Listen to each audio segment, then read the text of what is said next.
Hello,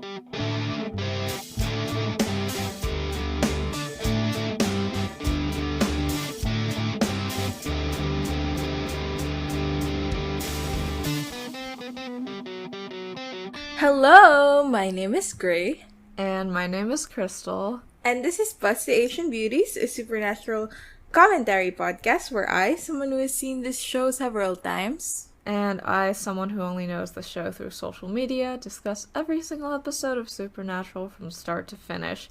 Also, we are both Asian. both Asian. So for today's episode, we will be discussing Season 2, Episode 1, In My Time of Dying. Written by Eric Kripke, directed by Kim Manners. Of course, it's these two, obviously. They've probably decided that they get all the important episodes because they're supernatural specialist little boys. Yeah, I mean, it's true. And, I mean, it's a good episode, so I'm not complaining. It's a good episode, but I'm also making a new tab for racism counting because of this episode. Isn't it a bit too late? Because, we had a lot of it last season. Or if we're gonna do it, season per season. Yeah, I think we're gonna do season for season. Also, I guess I'm doing it like Sam and Dean racisms, like I was doing Sam and Dean misogynies rather than just writer racisms. Yeah. Yeah, I feel like there weren't that that many Sam and Dean racisms in the last season, just writer racisms. Crystal, before going into the episode, so what were your expectations for this one? I think I knew the plot of this one already. I knew that they were all gonna be in a hospital after the car crash, and Dean would be basically dead and be a little ghost boy wandering throughout the hospital, and that Tessa the Reaper would be there. At some point he throws a glass and makes it shatter, and I also knew that John would make a deal with Azazel to bring Dean back in exchange for his life, and then he would tell Dean to kill Sam, and then Sam would see John dead and drop a mug of coffee. So yeah, I think that was about it, right? Yeah, it's literally the entire episode. Yeah. I wish I had known less going in, because I would have liked to not know what John was up to until it was time, you know?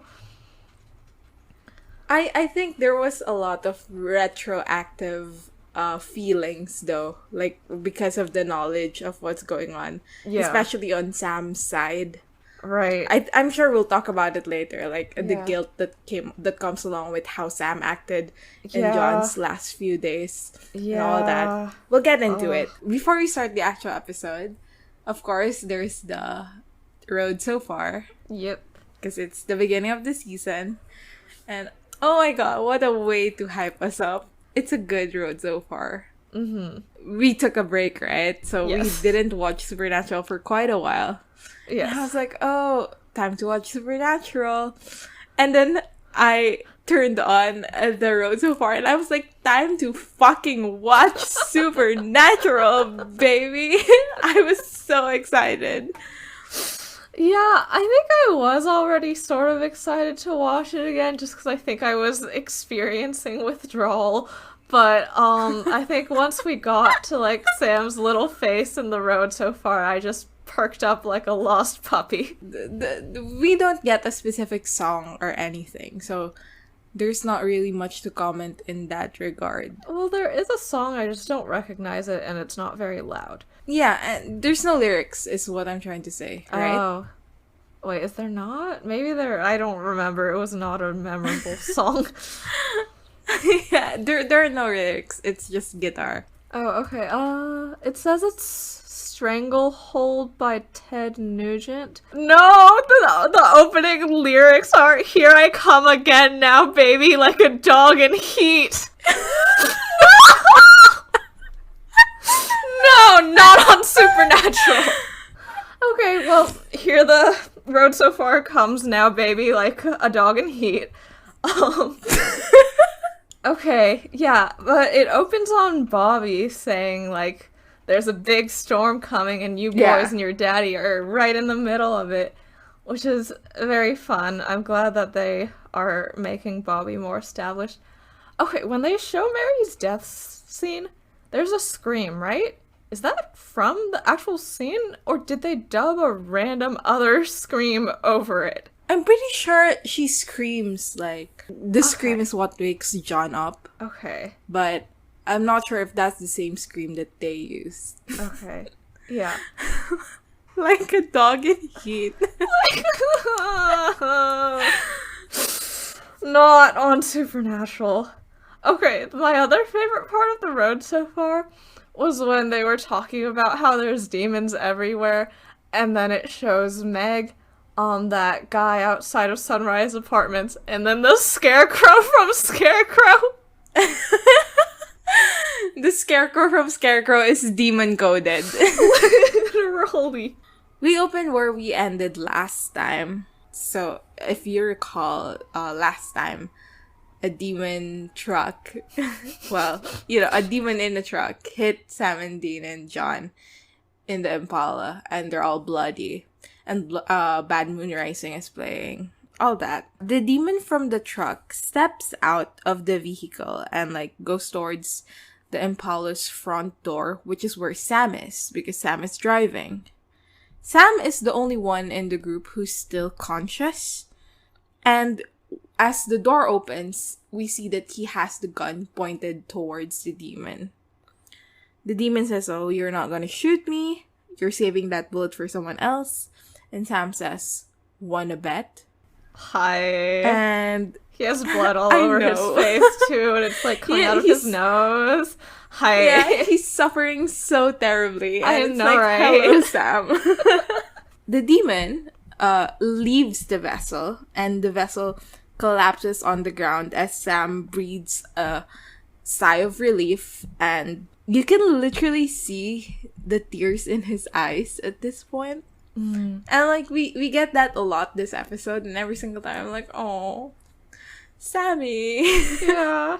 And also his face is still all bruised, and one of his eyes is partly swollen shut, so he looks real pathetic. Hi. The demon leaves the vessel, and the vessel who is left behind looks up at the truck and the car, and he goes, "Oh my god, did I do this?" As Sam starts calling out for John and Dean, who don't respond. As Sam shouts, "Dean!" we fade into a helicopter flying over the car crash. It's daytime now, and a rescue team is rescuing our three boys. And as they wheel an unconscious John and Dean into the helicopter, Sam is shouting out for them and asking if they're still alive, if they're fine. And I was like, final girl Sam, even since season 2. He is the only one who is conscious. Like, at this point, you're like, oh my god, what if he's the only one who's still alive? Fun stuff. Yeah, that's good. So, we're in a hospital now, and Dean... We see feet! We do see feet. For free, even. What is Jackal's wiki feet rating, by the way? Let's look it up right now. Literally, let's look it up. Okay, typing Jensen Ackles wiki feet right into my search bar. Oh, he has a 4.98 out of 5? Oh! Good for him. I'm looking at these pictures, I can't tell what good-looking feet are. I don't think he's a 4.98 out of 5, but, like what do I know? All the pictures are of the warrior cats pose.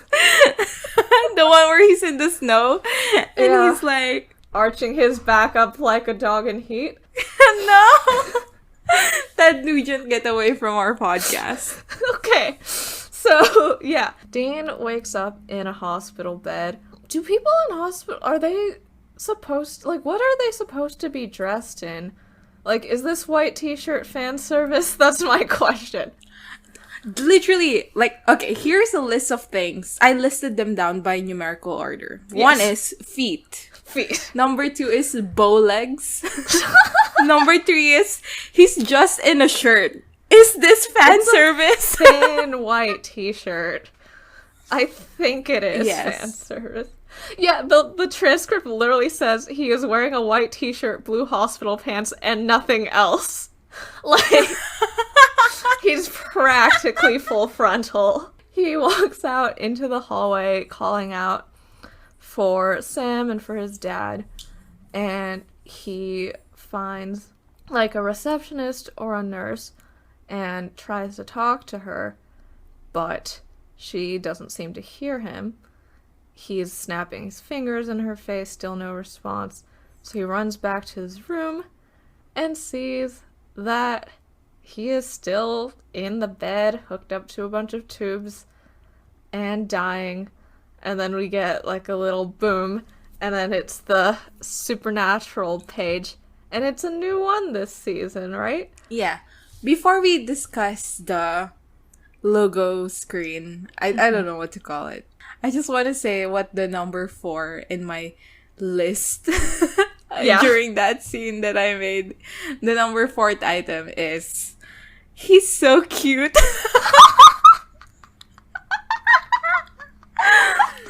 Unfortunately, I am not immune. But Dean looks very good this episode. Do you agree? I didn't Because really he's barefoot. Number 1, he's barefoot. And he's wearing just a Great white foot t-shirt. fetish era. And also, he has very nice scars on his face. Like, Yeah. they're very aesthetically placed. I think that his forehead scar is quite good. It reminded me of that, you know, that poem, Jessica Takes a Chill Pill, that ends with, Yes. yeah, I asked Jessica what drowning feels like, and she says not everything feels like something else. Yes. Yeah, because she has that scar from the pool. Yeah, anyway. I didn't really feel anything about Dean this episode, but I guess I could see why you would be attracted to him. I am, because of this podcast, I feel like I am leaning into my Dean girl agenda. Just because I am like forcing you to Yes, fight because you're for so it. against him. So like I have to defend him in some way. So He here we doesn't are. need defense on whether or not he's attractive. He calls himself a handsome devil every 2 episodes. Well, someone has to affirm his beliefs. So that's my stance in this entire scenario. All right. Okay, let's talk about the splash screen. I think that's what it's called. Yeah, I guess I would just call it a title card, but splash screen A is more title fun. card! Exactly. It's a title card. The title card for this season is, it's a fire, but Yeah. it's the fire effect that they use for the cabinet in like home. And looks Yeah. kind of goofy. It also looks like the fire over Jess in the pilot, And the part where it's Mary. very zoomed in. Yes. And then there's a distorted voice going, ah! It's literally just going, ah! And then the first A in the supernatural logo is a pentagram before it turns back into an A. Yeah, and the letters have fire patterning. This looks like something that would have come out of episode 1, right? Yes. Of season 1. Because of the fire and the whole pentagram thing, which they made a point to point out in the first episode. Mm-hmm. So, I'm kind of surprised that this is what season 2 looks like. Like, I know Yeah. it looks like this, but like, sometimes you forget because there's so many seasons. Yeah, it just doesn't feel like the thing for this season. But I thought it looked nice, at least. Like, Marianne, Leo, like, you did a decent job on this one. Dean is pondering by the door of his room when Sam comes in. And Sam looks pretty alright despite the circumstances, and Dean comments upon this at like, oh, you look good considering ... And then Sam steps towards Dean, who is, in the bed intubated and everything. Dean realizes that even Sam can't hear him. This entire scene was so awkward. Did you feel that way? Awkward how? Like, the acting was bad. I'm sorry. I'm sorry, Mr. Ackles, but the acting was, like, quite subpar, I feel. Sam was in the room. Do you think I was looking at Dean at any point? No, but basically, like, I get it that, you know, he's invisible, so it's very hard to act against, like, people who are pretending to not see you. So, like, I can't forgive it, but there are some scenes that feel like just a little bit awkward. But I think the camera work saves the day. So, you know, it's alright. Dean asks how Dad is, and when Sam continues to not reply, he gets agitated, like saying that Sam is the psychic one, so he better hear Dean and all that. Yeah. And then a doctor comes in and then tells Sam that John is awake now and is ready for visitors. Dean says, like, oh, thank God. And you think, like, the audience, you think that we're going to proceed to John's room immediately. But no, like, Sam stays put and asks, what about Dean? What about my brother? The doctor says that out of all the injuries Dean has, which is, he has a lot, the main concern is the head trauma. Most people who get that kind of head trauma don't wake up. Well, he says it this way. Like, he says that they will only know the extent of the injury when Dean wakes up. And then he retracts it and says, well, if he wakes up. And Sam is like, if? And Dean goes like, come on, Doc. I'm gonna wake up. And my immediate thought was like, Dean's doctor kink has been postponed for another month. I'm sorry, Dean. This happened in Fate, and it's happening again now. Really bad time to have a doctor kink. Yeah, he says, oh, screw you, Doc. And it's like, well, Dean normally would want to watch that, but maybe not today. The doctor says that most people in Dean's condition don't survive this long, and Sam should have realistic expectations. And Dean is in the back going, you know, find some hoodoo priest to mojo me back together and I'll be fine. And, okay. Yeah, okay, so here's where I pull out my racism spreadsheet. Hoodoo is, like, a spiritual practice. I guess, like, you could call it a religion, you could call it magic. There's, like, different scholarship on the issue. But, yeah, of, like, the African diaspora in the U.S., that was born out of enslavement. So it's, like, a mix of a lot of traditions from Africa, and, I mean, there's a lot of aspects of hoodoo. There's healing, there's protection, but basically a lot of it was born out of, like, staying alive, staying as a community, and, like, staying safe against the dangers of slavery in the US.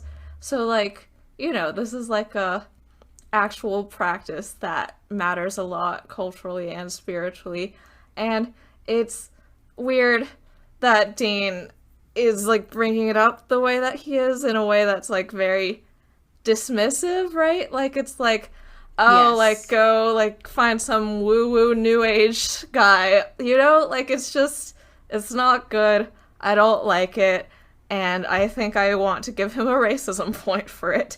Yeah, sure. Alright. Go on. Yep. Okay, Dean's been racist once this season so far. Something about this scene that grabbed my attention was, and, like, the entire episode too, was how adamant Dean was to stay alive.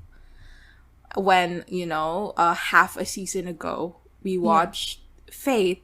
Yep. Where he was just so ready to die. And I asked myself, like, why? And there are two things that I came up with. One, the one that I believe less was that because John is around and there's, like, an opportunity for a family again, he feels more connected to his life because it feels like, you know, an actual life now that they have the opportunity to, as he puts it, like, be a family again in Shadow. But I don't really buy that. Yeah. What I buy more is the idea that he has always been this adamant to live. It's just that he was trying to tamper it down back in Faith for Sam's sake. Interesting. Or because this episode, he's out of his body, right? So it's more uninhibited, like, his reactions. So he is more likely to act on his, like, actual feelings. Because nobody can, hear him. Nobody can interact with his feelings. So he's able to act on it, like, on the more simple ones. And the simple fact of the matter is he wants to live. And, like, it makes me sad thinking about it. Because, like, in Faith, did he also want to live? He just felt like it would be burdensome to, like, ask that of Sam. Yeah. I guess I read it differently because when he's begging Tessa to let him come back to life, what he's saying is, like, my family's in the middle of a war right now. There are demons after us, and my brother might die if I'm not here to protect him. Like, I think that's what it was. I think that in Faith, what they were doing was just looking for John, but, like, in both Asylum and Scarecrow, John had sent them on a case, so clearly John's alive and okay-ish and doesn't need them that much. So, like, Dean has no real purpose to stay alive, whereas here, he feels that he is needed by his family, even though Azazel just told him that he needs his family more than they need him. Oof. Aww. But I also like the idea that, like, in Faith, he was terrified to die too, but he was just keeping it together for Sam. Like, that is also very ouchy. Also, after the doctor says this, you zoom in on Sam's sad little eyes and do a pan around his face. And you see again that his eyes aren't brown. And you close your eyes against the lies that the screen is telling you. So now you go to John's room, where he has, like, a broken arm, and he hands Sam. Okay, John hands Sam an insurance card with the name Elroy McGillicuddy on it. And John says, and his 2 loving sons. And I say, die, I hate you so much, I hate you. So he asks Sam after Dean. And Sam says, like, nothing, they're not gonna help. And then he says, like, I don't know, I'll find some hoodoo priest and lay some mojo on him. Which, first off, boo. But second off, is supposed to show that Sam's psychic powers are sort of working, like he was somehow able to hear what Dean said, and it went into his mind. I don't know if this is a racism point for Sam, because we didn't give him misogyny points for saying bitch when quoting Dean, but also, like, he doesn't know he's quoting Dean right now. I don't know. I am compelled to say that, like, he's quoting. Because, like, there's the intentionality, right? That's true. The writers, what they're trying to do, and there's the, like, what Sam is doing. Mm-hmm. So, yeah, I guess I'll just leave I think it. give him a point. Okay, yeah, all right. Sam also has a racism point. We're doing real well. Don't worry, this season we get West Asian beauties, right? Or is that season 3? I don't know. We'll see. I think that's season 2. No, it's season 2 because I don't want to spoil the episode. Oh, like, I don't want to spoil which episode it is. Okay, so I look forward to it. It is season 2 though. Okay, so John says we'll look for someone, and then he says, but Sam, I don't know if we're gonna find anyone. And Sam's hackles come up, and he goes, why not? I found that faith healer before. And John says, yeah, but that was 1 in a million. And then Sam says, so what? Do we just sit here with our thumbs up our ass? Oh, I love Angry Sam.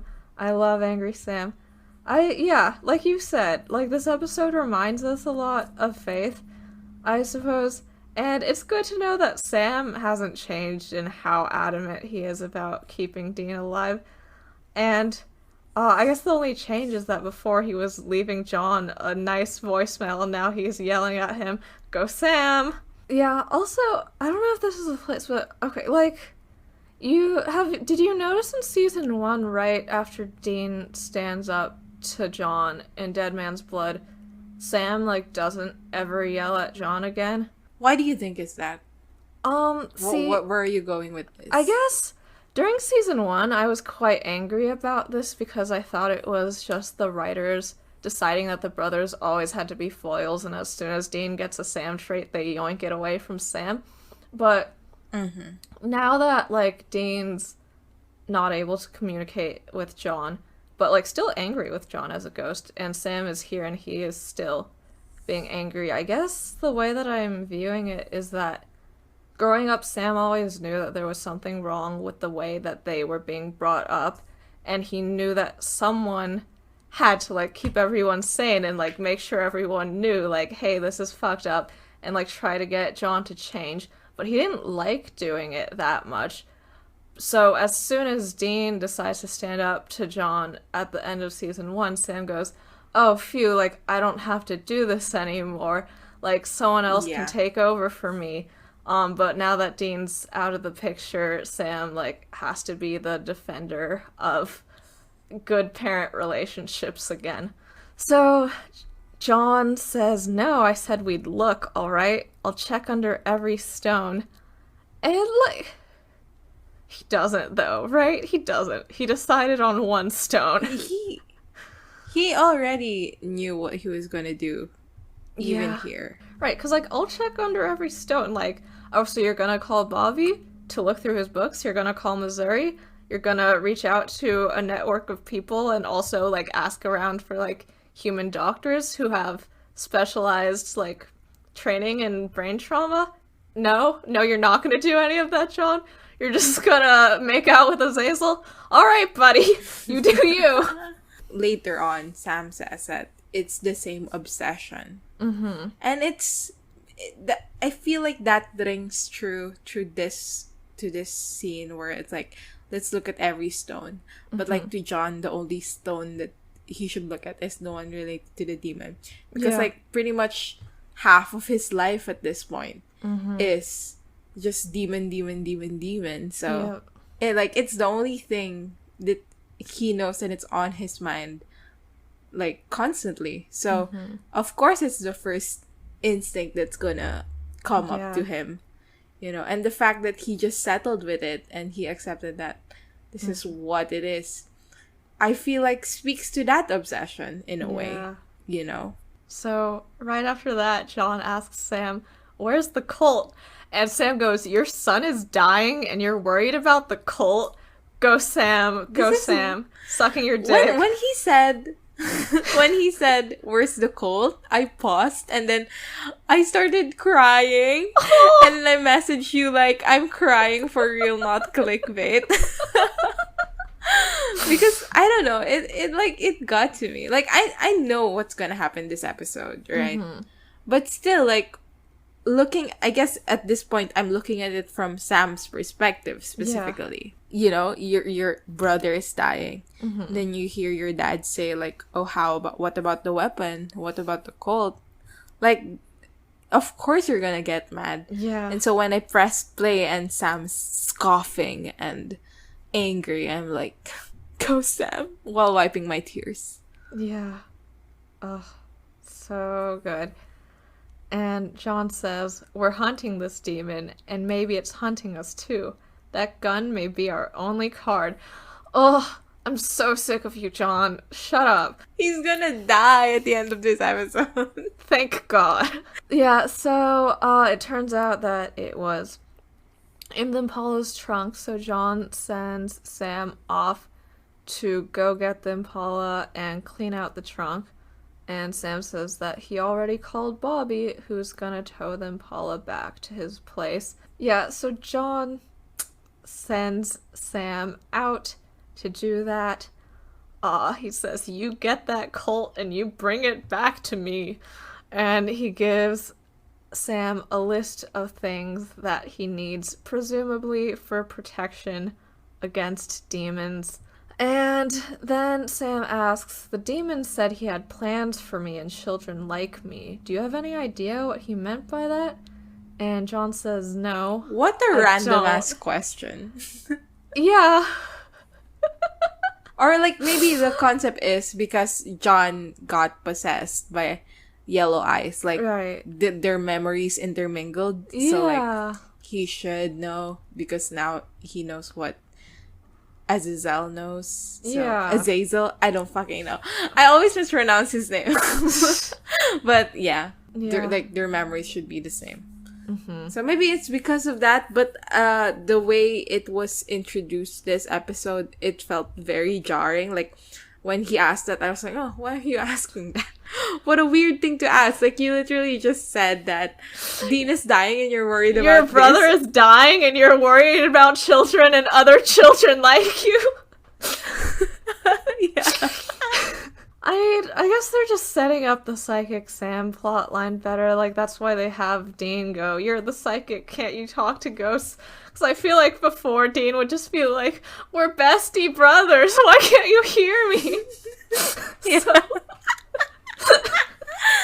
Well, it's okay. In the future, he's gonna have a bestie who can hear him. So, yeah, go, very Dean. true. You'll get what you wish for. And I'll get what I wish for on my screen, too. So John says, no, I don't. And Sam leaves. John is still looking real suspicious, and Dean's looking at John. He goes, well, you sure know something. And I was thinking about how in the last episode he told Azazel, I know my father better than anyone. Like, he does. So Sam shows up in the place where the Impala has been towed, and he goes, oh man, Dean is gonna be pissed. And then we go over and see the Impala, which is like, how did they even fix this? Like, they ship of Theseus this fucking car. Yeah. Like, everything, like, every component is different, but they still call it baby for some reason. But, like, yeah, like, the car is fucking wrecked. And Bobby says that, you know, we should just empty the trunk and sell the parts for scraps. And through this, like, both him and Sam are checking out the car. Like, Sam takes out his chunky ass laptop. And it literally separates in his hands. Oh, God. And I was like, well, that's kind of funny.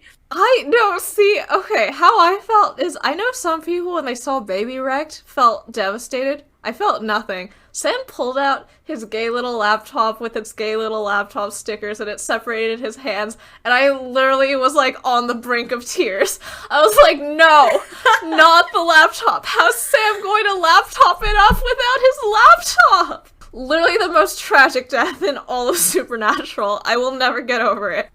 R.I.P. Sam's laptop from season 1. You will be missed. But Sam says that, like, oh, if we sell this thing for scraps, Dean would be pissed when he wakes up. Like, Dean would kill me.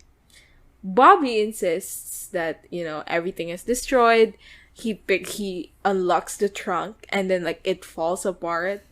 And there's nothing to salvage, basically. And Sam says, listen to me, Bobby. If there's only one working part, that's enough. We're not just gonna give up on... And then he, like, stops. Yeah. And then Bobby goes, okay. And I was like, oh. Yeah, and Eric Kripke jumps out into the frame and goes, do you get it? The Impala is Dean's body. Do you get it? Do you understand my subtle writing? Anyway, Sam hands Bobby the list John gave him. And Bobby looks at it and asks for what it is. And Sam says, like, oh, Dad says it's for protection from the demon. And Bobby starts acting suspicious. So Sam is like, oh, what is it? And Bobby's like, no, it's nothing. And then Sam is like, what is going on? Yeah. To Bobby. And I thought to myself here, like, what if Bobby just, like, didn't tell Sam? Like, what if he just figured out, like, oh, John is selling his soul? I would not It's fine. Sam. I literally wouldn't. I'd be like, well, it's Dean or John, and I like Dean better. Yeah. Literally. And you don't even like Dean, so... Like, I want Bobby to be like, well, he's selling his soul. It's none of my fucking business. Yeah. Go, Bobby. But alas, that's not what happened. Yeah, sad. I mean, I guess I'm glad that he told Sam so that Sam would be, like, more prepared for this. But I guess since Sam interpreted it as John summoning Azazel to kill him, like, it actually is causing Sam to do more things that he regrets. So we cut to Dean's room, where John is sitting, and Dean starts monologuing at him. Oh, man, I feel like you should have taken this scene, because it should be taken by someone who cares about Dean. No, you care about Dean a little bit. Okay. You have to. Okay. You're watching the Dean show. I'm watching the Cass and Eileen show with occasional Sam and Jack. So Dean goes, true. Come on, Dad, you've got to help me. I've got to get better. I've got to get back in there. I mean, you haven't called a soul for help. You haven't even tried. Aren't you going to do anything? Aren't you even going to say anything? Girl, he can't see you. No, but like Sam talked to him, you know? I know. And John literally just sat there. Yeah, looking all morose. And he goes, I've done everything you've ever asked me. Everything. I have given everything I've ever had. And you're just going to sit there and you're going to watch me die? I mean, what the hell kind of father are you? I remember that, like, a few weeks ago, the original script for this episode came out, and I think that and he says, like, why can't I say it to you, like, when you can hear it? Yeah. So, yeah. You're right that he is a lot more uninhibited now. He can just say whatever he wants. Yeah.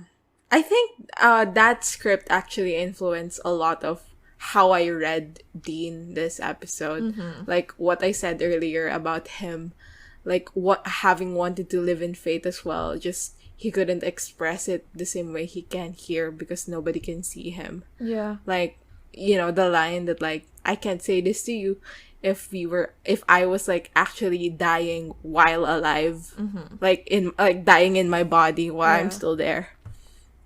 And like I feel like it would have been the same scenario with Sam. Like, he wouldn't be able to demand Sam to keep him alive because he thinks, well, who knows what he thinks. He's a fucked up little man. Then he hears the sound in the hallway, and he goes out, and there's a spirit whooshing around.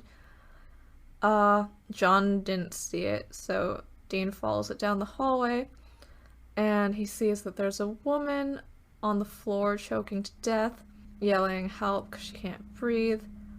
Dean tries to wave like a nurse and doctor over, but they can't hear him or the woman, and then the woman dies. F. You know what? My only note for this scene is another blonde woman in Supernatural. No. What did you know? I wrote, he's literally a fucking boy toy. I don't even know why I wrote it. I think it's him running around like, his little whenever bare he feet. gets a full body shot. Yeah, like we get a full body shot and we get his like bare feet and he's like just a little Kendall running around. Yeah. Sam comes in to John's room and Dean is shouting at him that there's, you know, something haunting the hospital and that he should bring Dean back so they can hunt it, you know, together. Sam, though, doesn't hear this, obviously, and is very quiet. And John, like, says, like, oh, you're quiet. Sam turns around and he is so angry. You can see it in his face. Mm-hmm. He says, you think I wouldn't find out that the stuff from Bobby is not for protection from a demon, but to summon one? You're planning to bring the demon here for some stupid macho showdown? Go, Sam! Go, Sam! Go, Sam! John says, like, in response, like, I have a plan, Sam. And Sam, fully shouting. He is literally fully shouting. In the middle of this fucking hospital without any doors, apparently. Because they needed Dean to walk around freely at the beginning. So they couldn't have any doors. So everything is open. The entire floor can hear them. He shouts, that's exactly my point. Your son is dying and you have a plan. You care more about killing this demon than saving your own son. And in the background, Dean is, saying, don't do this. Don't do this. Like, stop fighting. Like, Dean, you just said, like, those same sentences to John, like 2 minutes ago. Yeah. John shouts, like, do not tell me how I feel. I'm doing this for Dean. Sam says, how? How is revenge gonna help? You're not thinking about anything but yourself. And he says the line, it's the same selfish obsession. Then Dean in the background is still going, like, come on, guys, don't do this. I'm a little boy. I'm a little Death Day boy. I mean, they're building up to something. That's why he's, like, interrupting a lot. Yeah. But, like, when you write it down in your notes, it's, like, just kind of funny. Like, John and Sam are having this super intense fight. And Dean in the background is just petulantly going, stop it! Stop it! John shouts, oh my god. John shouts, this was your obsession too. This demon killed your mother, killed your girlfriend. You begged to be a part of this hunt. If you killed that damn thing when you had the chance, none of this would have happened. And Sam says, like, it was possessing you, Dad. I would have killed you. And John says, and Dean would be awake right now. Oh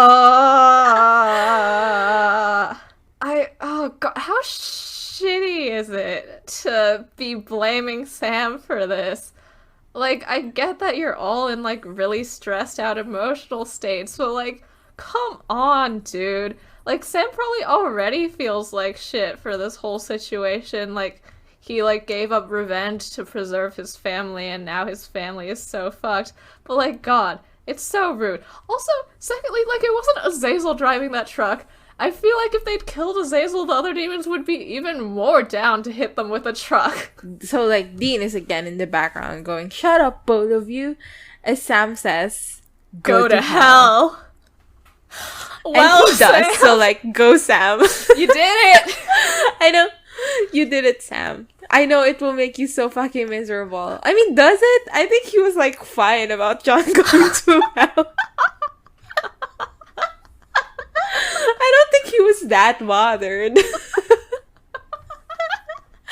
seemed upset when he found his body. He was like, alright, he's in hell. Can we go to McDonald's now? This could have been an email. John continues on that he should have never taken Sam along in the first place. He says, I knew it was a mistake. And then at this point, Dean gets pent up and shouts, I said shut up! And fucking, like, swings his arms. And as he does, he accidentally hits the glass on the hospital table and it flings towards the floor and, smashes into pieces. This shuts Sam and John up. And Dean goes like, dude, I full-on Swayze that mother. It's so funny that they can't say motherfucker, and instead of, like, saying anything else, like, he could have just said, I full-on Swayze that bitch, but I guess water is male, so he couldn't have. But yeah. Okay, so about this scene, right, it's very big in the Sam circles because, right, like, John thinks that Sam did this. Like, he thinks that little psychic boy has psychicked this glass to the ground, and then, like an hour later, he's telling Dean to kill Sam, and, like, it's probably because of this scene. Like, not entirely, but it's definitely part of it. And, like, do you think Sam probably also thinks that he did this, right? I don't know. I guess, like, I didn't really think about it. Like, when you said that, like, this scene is famous in Sam circles, I was like, why? God. I have to do all the work on this podcast.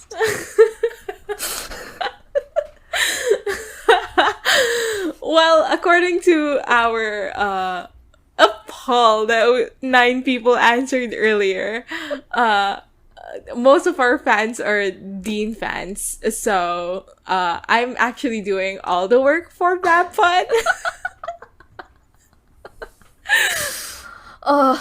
Which is why my work is more important. I'm standing up for the oppressed minority of Sam girls. No.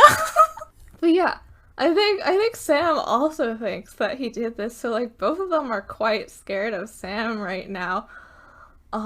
Which I think it makes sense that like Sam would think and John would think that Sam did this because Sam only starts to believe that Dean is around like a little bit later on.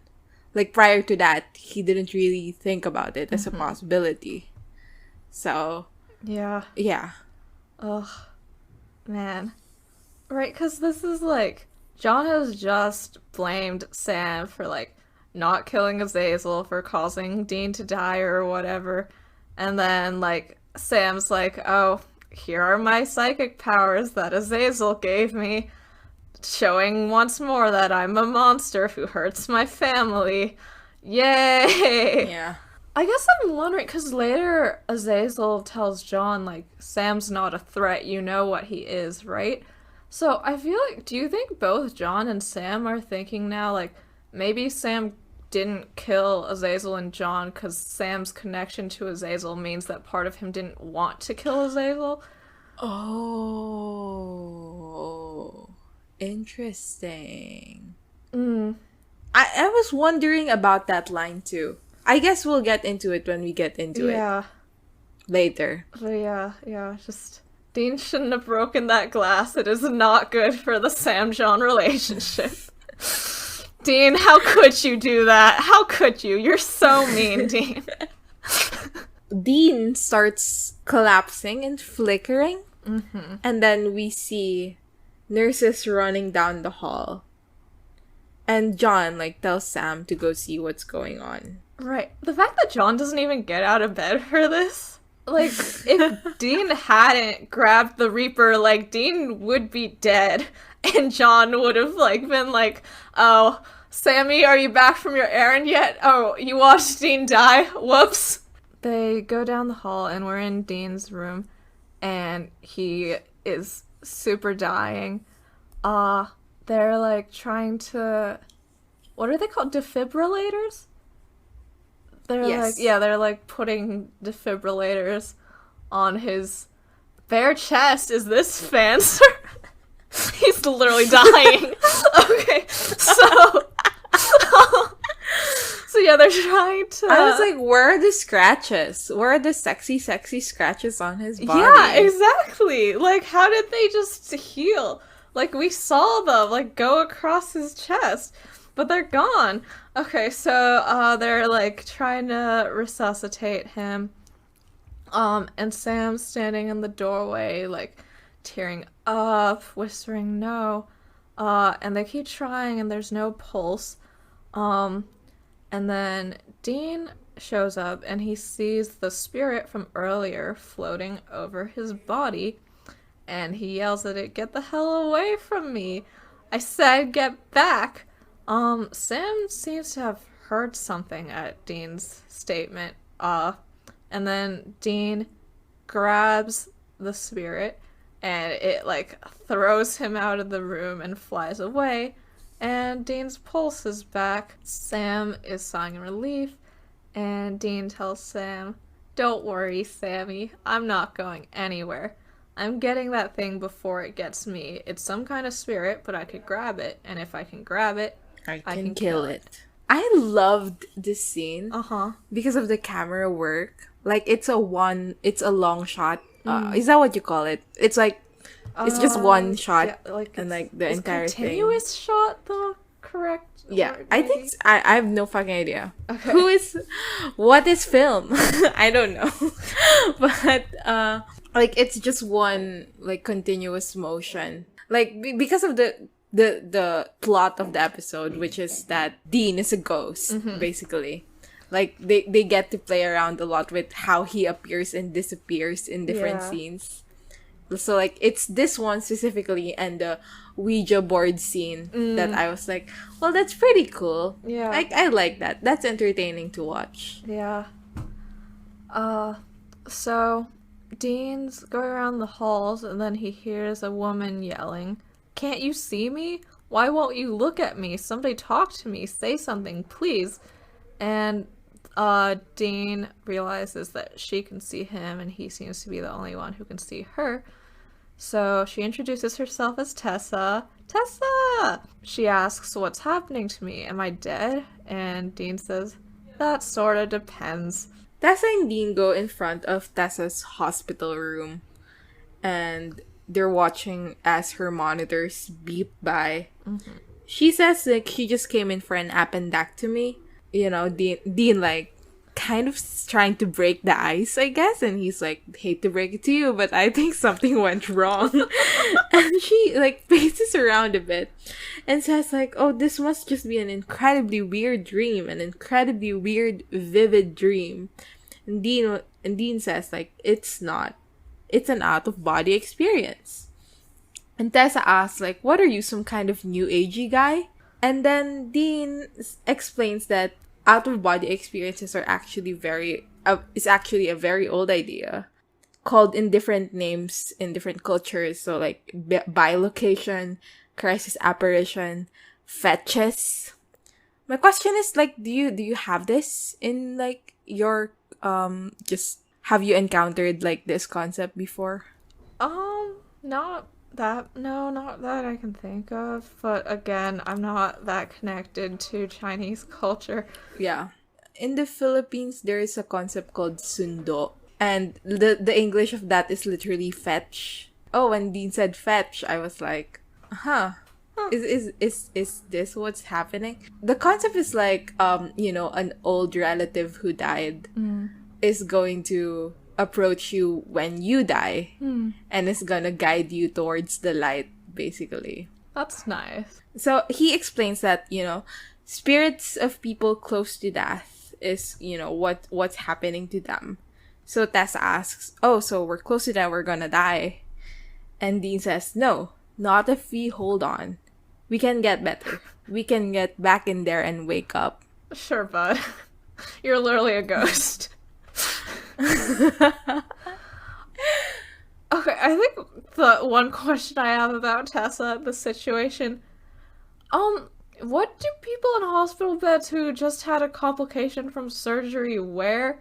'Cause, like, her, like, very unbuttoned blouse just feels like a director misogyny. It's what people usually wear is a lab, not a lab gown, Like a hospital gown. Yeah, right? The one with your ass out. Yeah.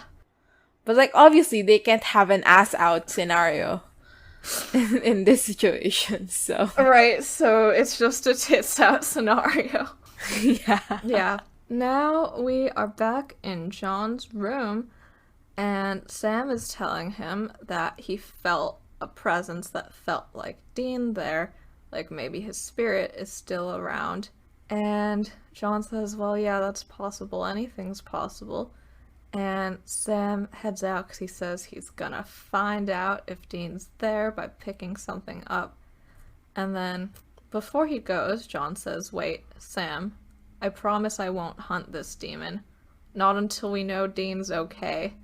Okay. And Sam leaves.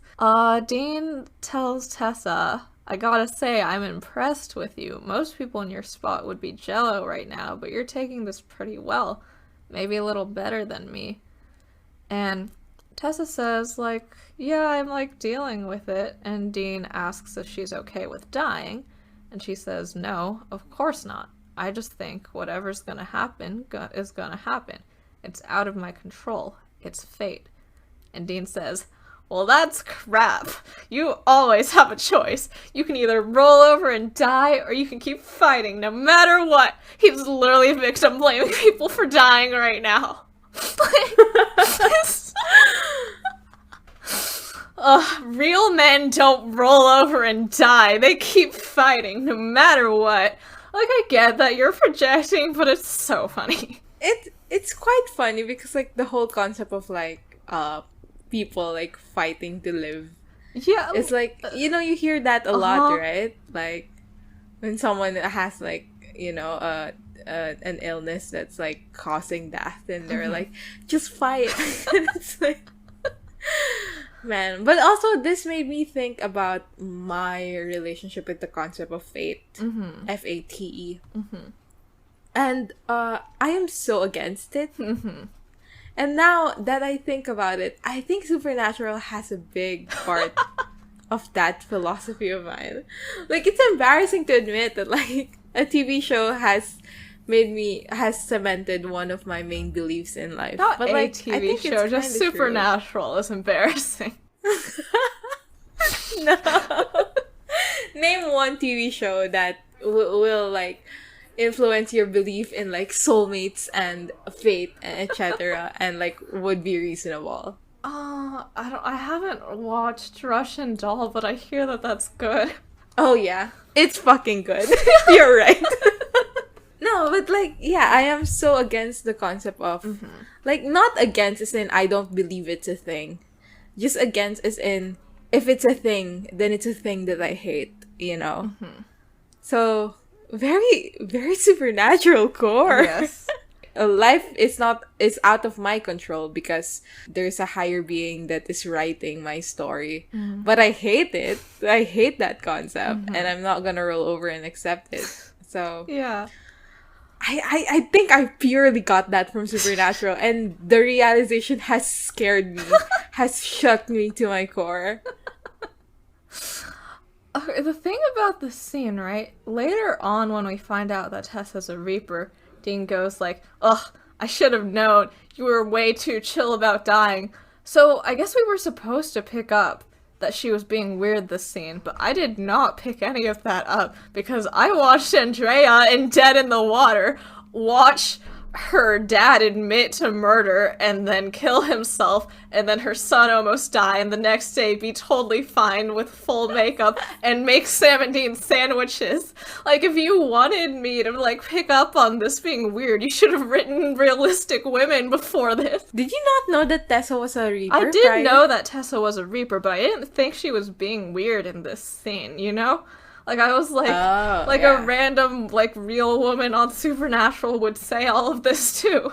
So, we get the announcement over the intercom about how Dr. Kripke has to go to room 237. Dean runs off to another room, and there's a woman in there who is dying, and we zoom in on her face, and I go, is she Asian?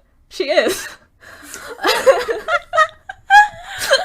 Hashtag representation. A literal dying child. A literal dying child. So, the spirit is reaching down into her face, and Dean tries to get the spirit away, but it's too late, and Supernatural just killed another Asian. One of the nurses says, "At least she's not suffering anymore." And Dean looks real upset about the situation. The fact that we're supposed to, like, listen to this nurse say, at least she's not in pain anymore, and feel like, I don't know, like the nurse we're supposed is wrong. to feel contempt, right? Yeah. Yeah, like, we're supposed to feel contempt. And I was like, oh, come on. Yeah, like, maybe it was okay. Death is in the natural order, you guys. Yeah. Right. I guess just Supernatural just absolutely hates the idea that anyone could die ever, which is why they bring 17 back so much. I mean, like, they're like, dying is bad until it is good, and then it's really good. Right, dying is bad until we fix heaven, and then it's a total party up here, guys. Get over here. It's so great. We're gonna kill the entire band of Kansas so they can play Carry On My Wayward Son for a giant rave up in the cloud. So, we're back to Sam, who enters Dean's room, and he's carrying a paper bag. And he says, like, hey, I think you might be around, and if you are, you'll make fun of me for this, but there's one way we can talk. And he brings out a Ouija board. And Dean goes like, oh great, you gotta be fucking kidding me. And then Sam sits on the floor of the hospital room. Unsanitary. Well, okay, my question here is he brings it in a brown paper bag, right? Did he, like, just buy this? Did he go walk out to a nearby store? He literally just bought a Ouija board?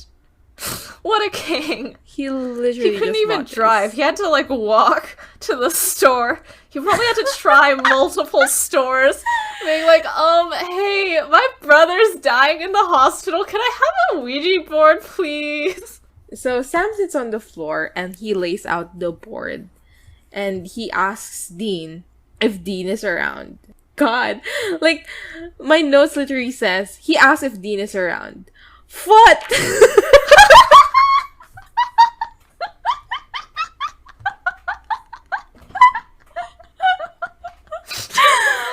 There's literally a foot in this scene. And it's dirty feet too. Like, his feet are dirty. Well, because he's been walking around barefoot in the hospital. So, like, yeah, this is the worst thing they ever did to jackals. The bees mean nothing. Dean lays his hand on the like piece that moves around the board, and it slowly moves to yes. And even Dean is surprised that it worked at all. Yeah. And Sam is so happy. Yeah. He's like, oh my god, thank fucking god you're here. It's been different without you, all that. And then Dean starts to spell the word hunt. And like I said, the camera work here is very fun. Yes. As it's like spinning in a circle, kind of. And every once in a while, Dean like reappears and disappears. So Sam asks if Dean is hunting something in the hospital. And Dean says yes. And Sam asks if Dean knows what it is. To which Dean spells out Reaper. Sam asks if it's after Dean. And the piece moves to yes.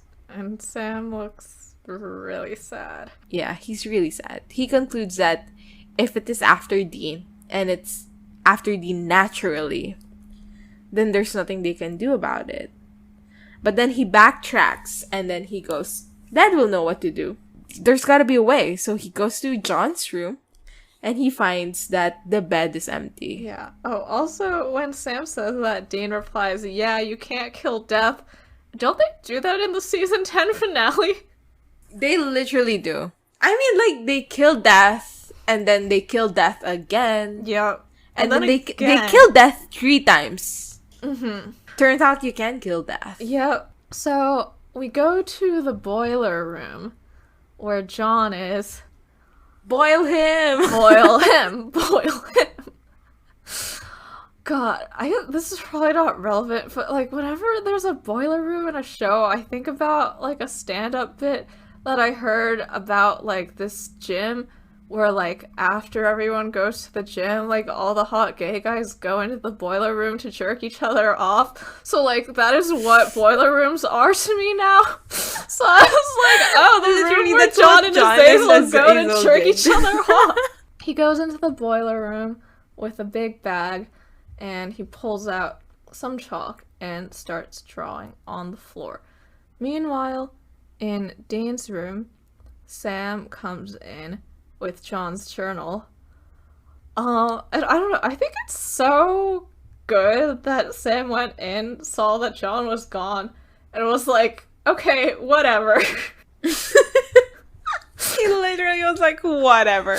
Like, I don't have time for this. Yeah. My brother is dying. Yeah, like who the fuck give a shit?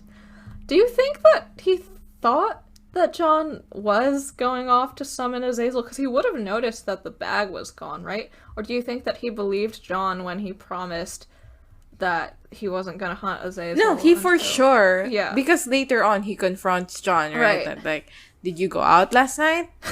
So, he definitely thought that. Yeah.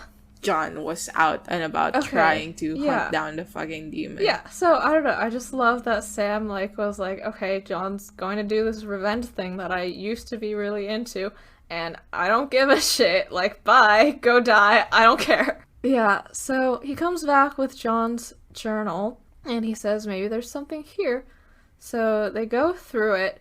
And the only thing I'm thinking when we're looking at the journal is, remember when Cass says it's good handwriting? Yeah. It's not. Like, it's not. It's literally not true. Cass was literally just saying that to, like, get into Dean's good graces. Yeah. No, John writes in, like, all caps, but the capital letters are larger caps. And I hate when people write like that, because it's so hard to read. So Dean says, thanks for not giving up on me, Sammy. And then Sam turns to a page that says Reapers, and it has little cutout scrapbook images of, like, skull people. Like John sitting in bed kicking his legs off. Yeah. Literally, Trolls, the movie? I haven't watched it, but yes. Like, they have like extended bits where, like, Poppy, the main character, would do scrapbooks, and that was literally the only thing on my mind. I was like, John as Poppy from Trolls, the movie. Yeah.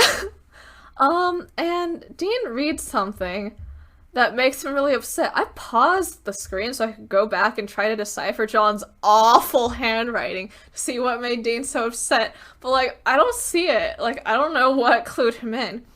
But he reads something. Well, basically, he tells Tessa that it's the fact that Reapers can change shapes. Yes. Like, they don't always look like how they usually look like.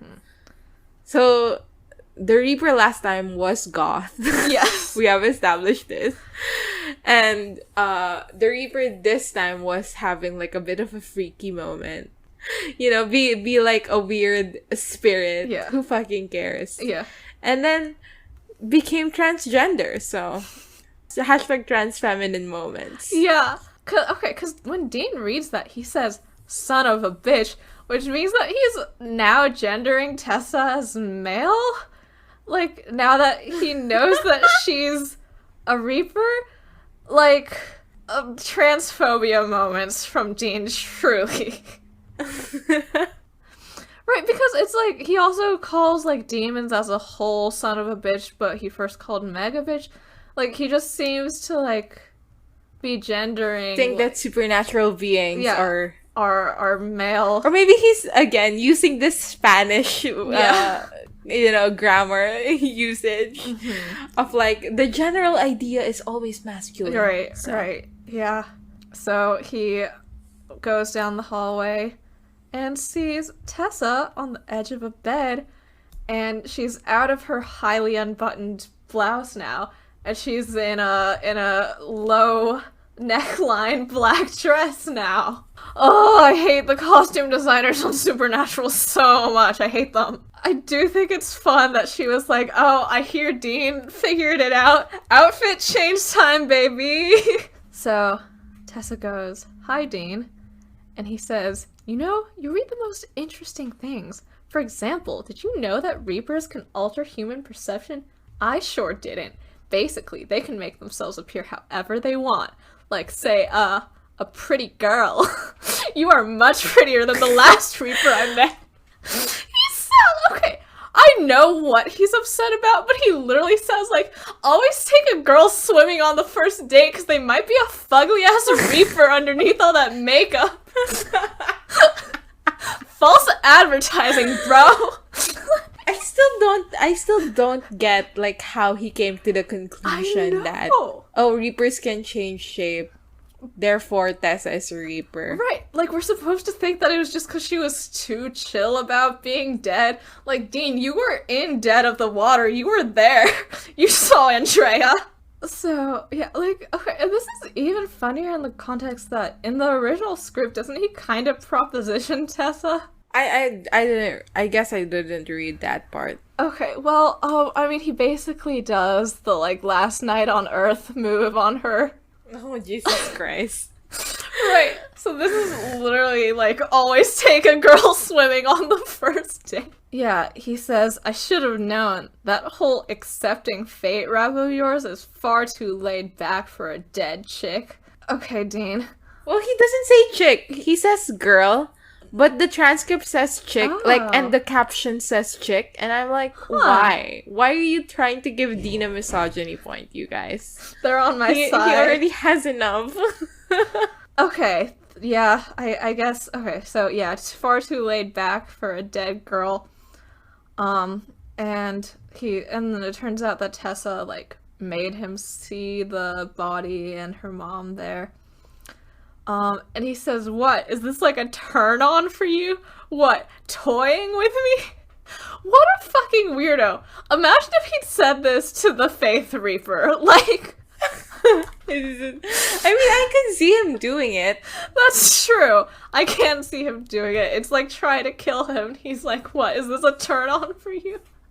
Hashtag bi representation. So, Tessa says... You didn't give me much choice. You saw my true form and you flipped out. Kinda hurts a girl's feelings. Which is a weird fucking line. Right? Yeah. Like, that's a Meg line. Like, that's not a Reaper line. Like, a Reaper is a timeless being. You know? Like, they've probably... Like, according to the lore... wow. Sandwich Chester core. But, like... As far as I know, they're like almost angelic status, right? Right. They've been around before a god or since god or however that works. Why did you think it was a weird line? Yeah, like, again, it's too modern and, well, kind of hurts a girl's feelings. Like, that's a flirty line, right? Like, that's like a... Right, like, that's the point. The point is that she's being, like, weird and flirty. And again, like, imagine them, like, having the Reaper and Faith be like, you're running away from me, Dean? That kind of hurts a boy's feelings. they took me. Dean, you're running away from me, a person who is trying to murder you. That kind of hurts a boy's feelings, Dean. Right, so...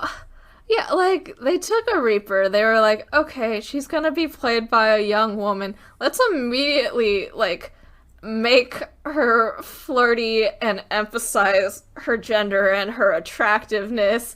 Like, it's just writer misogyny. I guess that's why I thought it was weird. Yeah, maybe it was left over from what you said earlier that, like, Tessa was basically propositioned for a while. Yeah. By Dean. And also he calls her, like, a pretty girl. Like you turned into a pretty girl to trick me.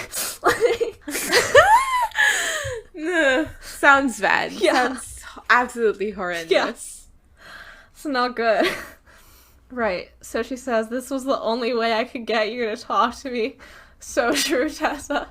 Dean will literally drop anything to talk to a pretty girl. Dean goes, okay, fine, we're talking. What the hell do you want to talk about? And Tessa goes, how death is nothing to fear. It's your time to go, Dean, and you're living on borrowed time already. Dun dun dun. Dun, dun, dun. Okay, so we go back to John, still in the boiler room.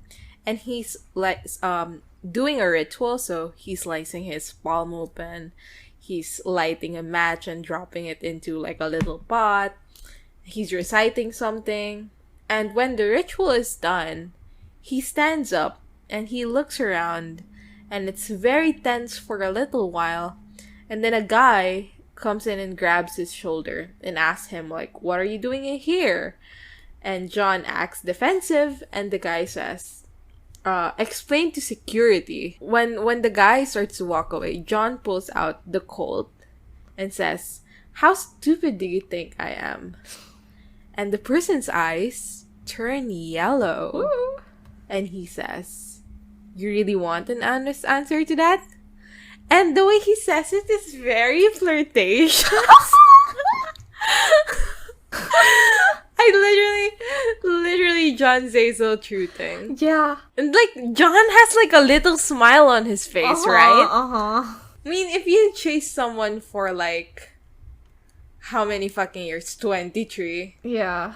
There's gotta be some psychosexual obsession there, Oh, right? absolutely. He's definitely had some weird dreams that he didn't want to tell anyone about.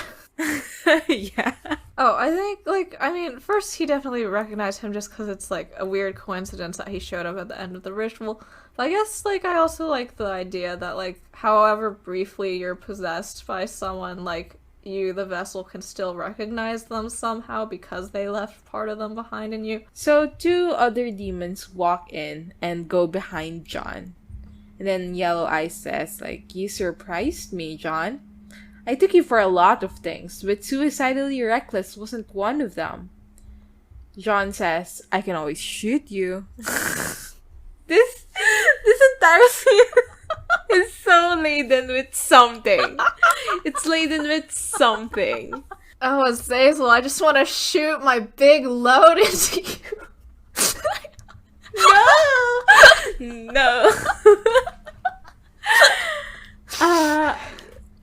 Azazel says, you can always miss. You only have 1 bullet left. And John puts down his gun and says, I don't want to shoot you. I want to make a deal. Dun dun Dun dun dun! Yeah. So. Oh, I still wish that I hadn't known about this because I feel like that would have been a very fun reveal for me, especially if I was, like, fully on Sam's side. I'm still on Sam's side the whole episode, but yeah. Sam is in Dean's hospital room, but, like, Ghost Dean isn't there. And he says, I couldn't find anything in the book. I don't know how to help you, but I'll keep trying, alright? As long as you keep fighting. I mean, come on, you can't leave me here alone with Dad. We'll kill each other, you know that. And then he says, Aww. yeah, Dean, you gotta hold on. You can't go, man. Not now. We were just starting to be brothers again. We just starting to become brothers again? No! Ah! No! Ah! I feel like at this point, like, what Sam and Dean want is, like, not completely disjoint, right? Like, Dean wants Sam to be his brother and, like, go hunting with him forever. Sam doesn't want that, but he does want Dean to be, like, a, like, solid and constant part of his life. Like, they could have, like, worked something out. Ah! Okay, so we're back to Dean and Tessa. And he says, look, I'm sure you've heard this before, but you've got to make an exception. You've got to cut me a break. Like, does he think this is gonna work? Like, he doesn't, right? Like, he knows it won't. I mean, the way Tessa said, like, stage 3 bargaining means that this is, like, a common occurrence. Yeah. But also, it's so funny to me, like, that this, like, ancient being knows about modern psychology and applies it to her work. Yeah.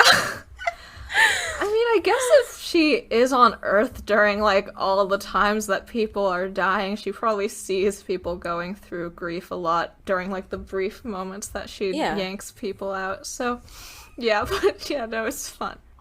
Yeah, so Dean's doing his I'm a little birthday boy routine. He says, my family's in danger. See, we're kind of in the middle of this, war, and they need me. And she tells him the fight's over. He says, no, it isn't. And she says, it is for you. She says, Dean, you're not the first soldier I've plucked from the field. They all feel the same. They can't leave. Victory hangs in the balance, but they're wrong. The battle goes on without them. And Dean says, like, Sam could die without me. And the Reaper says, maybe he will, maybe he won't. Nothing you can do about it. And then she says, it's an honorable death, a warrior's death. And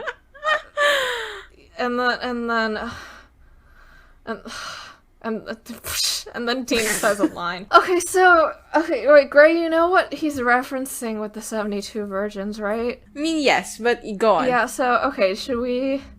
Okay, yeah, so briefly covering that. Okay, so, the 72 virgins, okay, it's...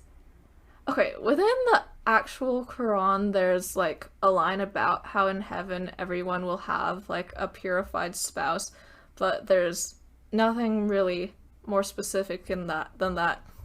Then in, like, several hadiths, there, are, like, stuff that I guess are about, like, oh, like, every, like, devout man when he goes to heaven will, like, have 72 virgins. But, I guess the thing about that is, first, there's, like, a lot of, like, pretty concrete scholarship, claiming that that's a mistranslation because Arabic was still a developing language at the time. Like, it's possible that it was actually, like, white grapes, like, could have also been the translation of that, especially because in a lot of poetry and stuff, they're likened to pearls and other precious things. And then, like, I mean, yeah, I guess, like, I am not a scholar of any sort, so I cannot evaluate any of that. But I guess the point here is that that line really only came into prominence in the Western consciousness after 9/11 and is usually just brought up to show, like, oh, like, Islam is such a barbaric, like, religion, like, no wonder everyone's, like, suicide bombing if, like, they're, like, promised this thing, blah, blah, blah, blah, blah. So, like, and it especially in, like, season 2 of Supernatural in 2006, like, Yeah. it's just, I think, like, basically anyone in the US who brings it up and isn't, like, a scholar or a Muslim, like, is probably doing it to be Islamophobic in some way. And, like, I think even, like, casual jokes about it the way Dean is doing it is, like, normalizing, like, people's, like, negative perceptions of the religion. So it's just a shitty joke. Is that a racism point? Because, I mean, I think Islamophobia, like, definitely overlaps with racism a lot because I feel like it is not a religion that would get... I mean, that's, like, not even a conversation we should be having Yeah. here. Like, that's just something that people should be aware Yeah, of. so, like, okay, I think I'm going to give Dean a racism point. We're at 2 already in the first episode. So, after Dean says that line, he says, I'm not that into prude chicks anyway. Oh, is this misogynistic? I mean, don't know what he's I doing don't here. know. He's just being such a fucking weirdo. What is he even doing? I mean, I don't know. Like, this entire conversation and Tessa's reply, like, what did she reply? She replies, that's funny, you're very cute. What? Yeah, but she says it, like, sarcastically. Yeah, like... Well, it's not clear whether she says it sarcastically. Yeah, or, like, she's like, you're very cute. Like, it's okay. Like, fucking calm down, bro. That entire exchange, I was just like, what is going on? What's happening here? What am I watching on my screen? Yeah, I guess I'm not gonna give him a misogyny point, I'm just gonna give him the side eye. Right, and then he says, there's no such thing as an honorable death. My corpse is going to rot in the ground, and my family is going to die. Okay, and he says, no, I'm not going with you. I don't care what you do. And then Tessa says, well, like you said, there's always a choice. I can't make you come with me, but you're not getting back in your body. And she says, you'll stay here for years, disembodied, scared. And over the decades, it'll probably drive you mad. Maybe you'll even get violent. And Dean asks, what are you saying? And she says, how do you think angry spirits are born? They can't let go, and they can't move on. And you're about to become one. The same thing you hunt. Dun dun dun! You know what I thought about that? What? I thought, isn't that what Dean becomes anyway? Yeah. Yeah. Which is, like, he becomes angry. I mean, it's true. Like, he does get scared. He does get violent. Like, the whole time I was like, is this, like, supposed to be, like... Because later on, in a future Reaper also episode, we learn that when you when you like circumvent fate Yeah. to your bidding, like to stay alive longer, like you live a miserable life or somebody else dies in your place, or Right. you know, like something negative happens, and it's like, is that what happened with Dean? Like he was supposed to die here, Right. and then because it was circumvented in this unnatural way, Yeah. he lived a Yeah. miserable life. He became the angry Poor Dean. spirit in his body. I guess what I was also thinking is, I mean, this is presented as a bit of a reveal, right? Even though I feel like we kind of already know that that's how ghosts work. But I guess, were we just supposed to think that only like the really shitty people become bad ghosts and everyone else is super chill? Like, why was this a big reveal? I mean, it is a big reveal because like the only reason why you know what you know about ghosts is because of like Bobby, what happens to Bobby, and like I mean, I knew what you've probably read in fic. But I knew you know? about, like, Bloody Mary, right? I'm like, she died. She didn't move on. She was mad. She died a horrible death. That's true. Okay, yeah, so, okay, that makes And sense. then, and like we have like one person who was like good in life, and then like Oh, because Mary's was like also a good in totally death, like chill, Mary. cool ghost, right? yeah, Like, Dean was like, I'm just gonna be like my mommy. And Tessa's Yeah. like, I'm gonna inherit her chill ghost vibes. Yeah. Okay. Well, I guess this reminded me of the reveal in season 3 that demons are just humans who went to hell, right? Because we don't know that until later. And that's also like a, hey Dean, you're about to get dragged to hell by hellhounds. Guess what you're gonna become? And then when Dean like literally dies and literally becomes a demon in season 10. Oh, yeah. So I guess Dean just keeps almost becoming what they hunt by dying. And Sam, by living, is just what they hunt. F to both of them. Okay, back to John and Azazel. Azazel asks him how he knows it's not a trick, referring to the deal that they're about to make. And John says, well, because I say it's not. And he lays out the terms for us, the viewer, which is that he's giving away the Colt and the remaining bullet in exchange for Azazel bringing Dean back. So Azazel teases John for being sentimental, and he says like, if only your boys knew how much their daddy loved them. And then John insists it's a good trade because he cares about the gun more than he cares about Dean. He being Azazel, not John. That would be... Wow. So Azazel says no. He killed people special to me. But you're right. He is not a threat. And so is your other son. And then we linger over John's face. Mm-hmm. And then Yellow Eyes says, you know the truth, right? About Sammy and the other children?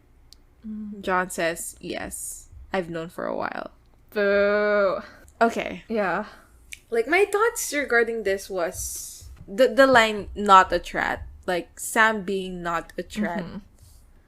I didn't know how to interpret it. Like, when it was happening, I was trying to think. I find it interesting what you said, that, like, there is the viewpoint, which is that because Azazel is responsible, kind of, for Sam's powers, that Sam would feel a connection, and that's why he won't be able to hurt Azazel. Right. Yeah. And also, like, yeah, and also I think that, I don't know, he probably, because John thinks that Sam is gonna go dark side any moment now, basically, right?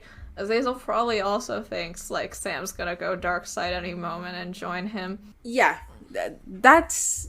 I was trying to formulate a thought, and basically it's that, like, Azazel probably thinks that Sam is going to be on his side eventually, so he's not a threat in that way because he's his boy. Yeah, and Dean's not a threat because he's a loser. Yeah. Also, it's interesting to me that they still don't say Azazel's name. Yeah, when do we learn it? I have no fucking idea, but I'm sure this is Azazel. Like, a part of me is like, oh my god, what if this is not Azazel? It's It definitely is. him. It fucking is. Like, that's his vessel in the definitely later him. scenes where it's him. Yeah. Also, I just want to bring up that, like, I will probably interchange like Azazel and Azazel. Because when I was younger, for some reason I pronounced it that way. Yeah. The same way that I pronounced Castiel as Castiel. Castiel when I was younger. And it's weird because, like, I fully watched the show. I, like, listened to how the characters say it. And yet I was like, his name is literally Castiel. That is my best friend, Castiel. So, John pivots the conversation back to whether Yellow Eyes can bring Dean back. And he says, no, but I know someone who can. It's not gonna be a problem. Okay, so John says, I will only hand over the gun if I see Dean again, like alive. And so we have a deal. Yellow Eyes says, no, you need to sweeten the pot. He says, wait, he says, there's something else I want as much as the gun. Maybe more. And I was fully expecting him to say you. Like, I was like, oh my god, maybe the John Zazel shivers we were right all along. But he doesn't say you, and I was like, oh. Yeah, because we're supposed to not know yet that John's gonna die. Like, we do know, but it's supposed to be a little bit of a secret. But yeah, that scene there was definitely something going on there. Okay, so we're back to Dean and Tessa. Oh my god. She's stroking his hair? For what? Literally, like, I think like the vibe they're going for is like motherly. Yes.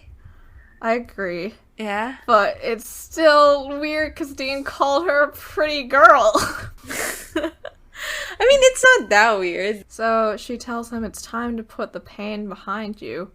And Dean says, and go where? And I guess my question here is, if Dean died, like, right now, do you think he would have been able to make it to heaven? I think so. Okay. Well, I mean, like, the entire concept of, barring everything that we're gonna know in the future, I guess, is, like, what I'm saying, like, vessel stuff, you know, shit like that. Okay. Barring all that, will Dean go to heaven? I think the answer is yes, because I'm sure worse people than him have gone to heaven. Right. Because if we're just going with, like, our hunters, like, is hunting specifically seen as a good thing in this universe? It's portrayed as a good thing in Supernatural. So hunting isn't the issue. Yeah. What do you think if Saint Peter was, like, in the gates and was, like, checking on Dean Winchester's life? What do you think would be the issue? I don't think it would be misogyny. Yes. I'm flying up there with my charts. Saint Peter, please. Look at this. Yeah, I guess since hunting is okay, it was okay of him to kill creatures, so I guess there wouldn't really be that much of an issue. So yeah, I guess he would just go to heaven. Let's talk about this some more. Like, because, like, it's just heaven or hell, right? Yes. Like, purgatory here is a different thing. Yes. So, I think it's less, like, do you deserve to go to heaven? And it's more, do you deserve to go to hell? Right, yeah. And as far as we know, the only people who go to hell are the fucking people who sell their souls. Yeah, like, have we met a single bad person in hell? Morality in Supernatural is simply diabolical. Truly it is. What if, like, the only people in hell were the people who sold their souls because no one was, like, that shitty? But, like, that makes heaven such a free-for-all place. Right. Well, I mean, that's why they have everyone in their separate rooms, right? Like, you don't want to impose Dean Winchester on the actually nice people. Tessa tells him, sorry, I can't give away the big punchline. And she says, moment of truth, no changing your mind later, so what's it gonna be? And I was like, no changing your mind? Yeah. No changing your mind is such a weird thing. Like, what if he was like, I want to stay, and then, like, a little bit later was like, actually, just fucking take me, bro. Also, what I don't get is, it's like, okay, like, Dean says no, and he and Sam hang out and talk through Ouija board for a few years, and then after they both have some more closure, he asks Sam to burn his bones. Like, I don't get why that wouldn't work out. Dean's looking at her, and I don't know, does it seem to you that he's going to say yes? I think that specifically is like left up into Yeah. interpretation. But like, what's your interpretation? I think he would have said yes. Yeah. Agreed. I think the it scared him. The concept of becoming something he would hunt. Yeah. Yeah. I agree. So, before he answers, the lights start flickering and there's buzzing. And Tessa's not the one doing it. So, they turn around and there's a vent. And then, like, the demon smoke starts pouring out of it. And Tessa's going, "You can't do this! Get away!" And then the demon smoke goes into her mouth. And then in, like, a very fun shot, she, like, turns around and her eyes are yellow. And she says, "Today's your lucky day, kid." And puts a hand on Dean's forehead. And he, like, passes out. And then wakes up. And Sam calls out for help as he sees Dean get up. That was fun. I liked, because Tessa's little bob haircut means that when she, like, turns around, like, her hair's swinging really nicely in that scene. Like, it's a good visual. Wild that demons can possess reapers, though. You're a person who died and went to hell and got tortured a bit, and now you can possess literal reapers. I don't fucking know, because, like, conceptually, this is not a human being. This is not even, like, a human being possessed. Yeah. This is, conceptually, I say that, but, like, okay, the lore of Reapers and Supernatural is very complicated. Yep. And by complicated, I mean messy. And by messy, I mean Buck Lemming Yeah, fucked up one fucking episode Buck and now we don't know what the Lemming. fuck the truth is. So, but, like, the lore that I engage with and I understand to be true is that Reapers change shapes but they don't have vessels. Right? So, like, this is not even, like, superseding the vessel, you know what I mean? Like, this is not like, you know, in Cass's body in season 11 when he was possessed by Lucifer and Cass was also there and then Crowley was also there at some point. Like, it's not that. Alright. This is like a demon actually possessing a reaper. Yeah. So I have no fucking idea how it works. Yeah. Oh well, I guess Azazel is a prince of hell, so he probably gets extra benefits. We are back into Dean's room and Sam and Dean are talking to the doctor, who says that basically Dean is completely fine. New person. Like, free accident, free scratches from the demon, free everything. He's completely well. So the doctor says, "You have some kind of angel watching over you." Haha. I don't care. Like, it's not meaningful in the context. Yeah, I think in the context it's just, like, ironic because it was actually a demon, but in my mind I'm yelling, "Cass!" I don't like the line to be associated with Cass because that's not the intention. Yeah, and, like, I know. When have I ever cared about intention? But, No, I like, know. I apparently this time Yeah. I do. So when the doctor leaves, Sam and Dean start talking about what Dean went through and, like, what Sam witnessed with the Ouija board, which was that there was a Reaper. And then Dean asks Sam, like, "How did I ditch it?" And Sam was like, "Oh, I don't fucking know." You tell me. But Dean doesn't remember anything. John comes up to the door and he says, "How are you feeling, dude?" John is gray coded. And then Dean says, like, "I'm alive." John says, "That's what matters." Sam, who is angry at this point, asks John where he was last night. John says, "I had things that I needed to do, things to take care of." And Sam says, "Oh, that's specific." And Dean tries to stop Sam, but Sam keeps going. He asks if John went after the demon, and John said no. And then Sam says, "Why don't I believe you right now?" John stops him basically by saying, "Can we not fight?"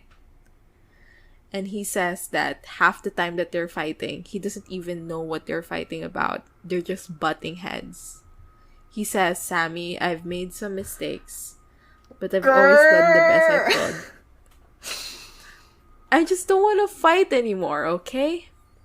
You did not do the best you could. I think this is my class of like, I may sound like a John apologist sometimes comes in. But like, I'm sure he believes it, that he did the best he could. Yeah. The damage has been done, etc., etc. Like, the entire spiel of like, it doesn't take back the years of neglect and abuse and all that, and kicking Sam out and the effects of that. But the fact that in his last moments he wanted to apologize, it made me very emotional. I don't even remember watching half of this scene because I was crying so hard. Hashtag dramatic. No, I think you're right that it's like a very emotional scene. I feel like the thing is, like, I literally, like, every John scene this episode, all I could think about is that he's gonna tell Dean to kill Sam. You know? Like, I couldn't feel bad for him at any point.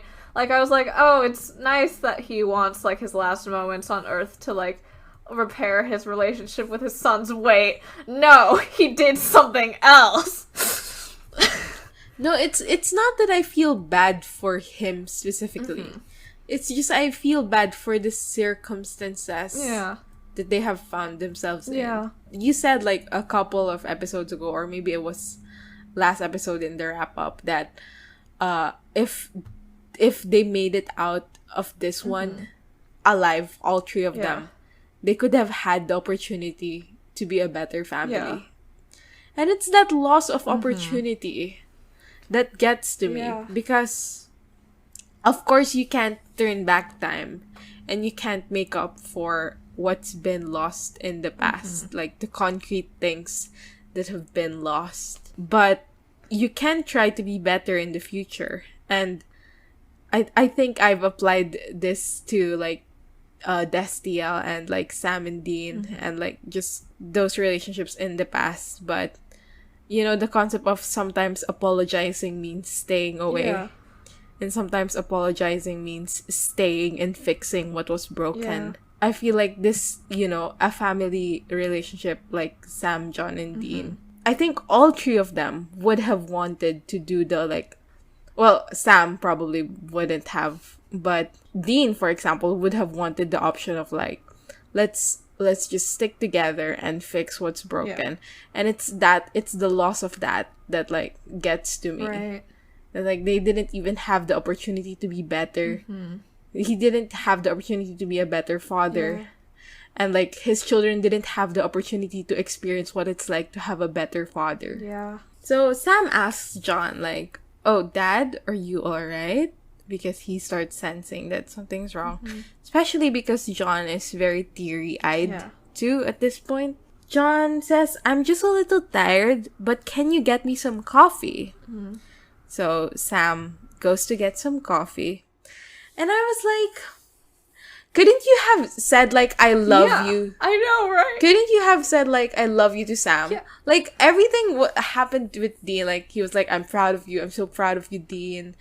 You, like, you basically raised me and your brother. I'm so proud of you. And with Sam, it's like, can we just, like, not talk? Like, can you just, like, not talk to me?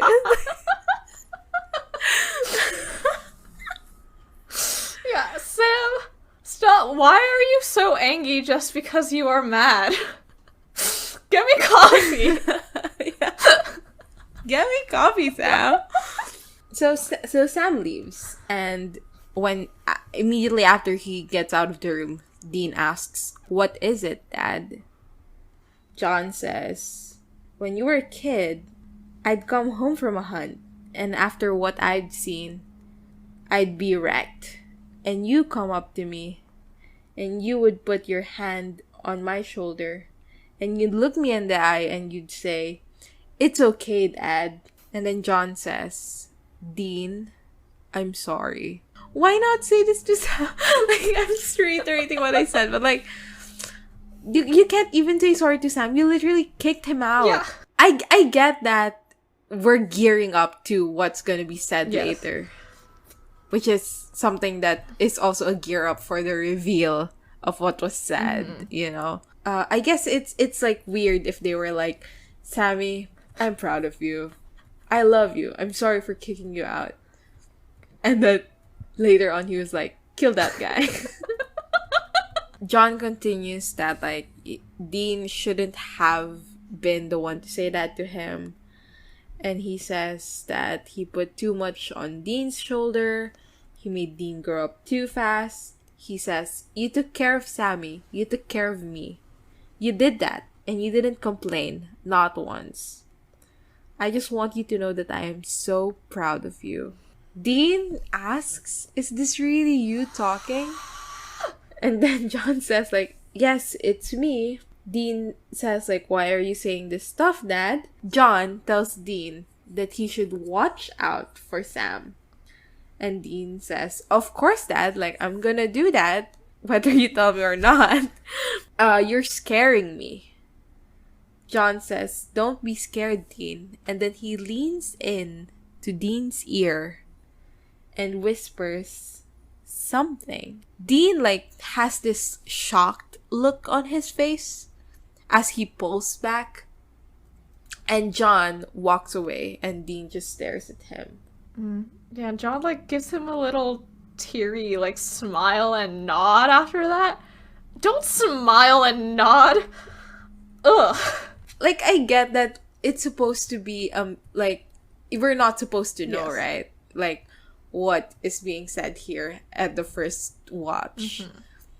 But in retrospect, it's even more evil that he was like, I put too much on your shoulder. I'm proud of you. So, you know your reward? It's putting more things on your fucking shoulder. And this is, like, immediately when he was like, I'm proud of you. Like, that's when, like, the anger kicked in again. And I was like, oh, fuck no. Like, I was, like, furiously wiping my tears. And I was like, fuck you, Jeff. Apart from the thing that he said itself, it's the fact that he's saying this as, like, a last wish. Right? Like, this is his last words to Dean. Like, this is what he wants to be reminded by. Yeah, and it's especially the fact that Dean asks, why are you saying this? And then he tells him that, right? So it's like, oh, I was just buttering you up so that you could kill Sam! Anyway, John goes out of the room, enters his room, and then he puts the Colt on the table, and then he looks like afar in the distance, and he says, okay. Right. So I think it's now when we want to discuss John's, like, motivations for doing all of this. Okay. Go for it. Okay. Okay, so I guess what I'm thinking is, I think part of this is about Sam's powers. Because, yeah, he's like, okay, like, Sam's powers are, like, really, really happening. He's having these psychic dreams. He threw a glass of water. I've known for a while now that, like, something's going to happen to him, and he's gonna go dark side. And if I'm still around for that, if it's me and Sam left and Dean is dead, then I'm gonna have to be the one to kill him. And I don't want to do that. So let's make sure that it's Dean and Sam alive instead of me and Sam, huh? Okay, I think that's part of it. Also, I think, especially because he also possibly thinks that, like, if it's Dean and Sam left, it's more likely that Sam won't go dark side, because, like, Dean and Sam are closer.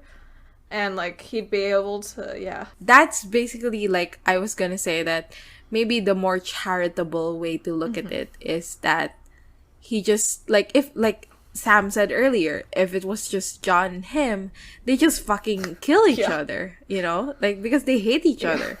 But if it was Dean around, it would be more likely that Dean would be able to, like, you know, control Sam.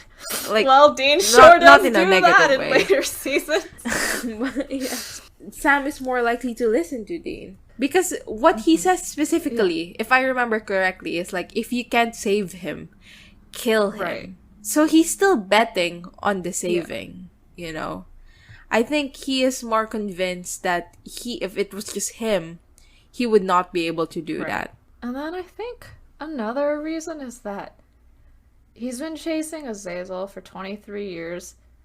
Like, he tried going at it alone. He failed. He got possessed. They want to by the consummate guy. it. What? He's gotta consummate it now. It's been 23 years. 22 years. They haven't even given each other a little kissy kiss. Yeah, well, okay, he tried hunting him alone. Didn't work. He got possessed. He tried hunting him with his sons. Didn't work. His sons like him too much and wouldn't even kill him about it. There's only one bullet left. And like Azazel mentions, like, he could miss. He could very easily miss with that one bullet, like, given Azazel's whole disappearing act.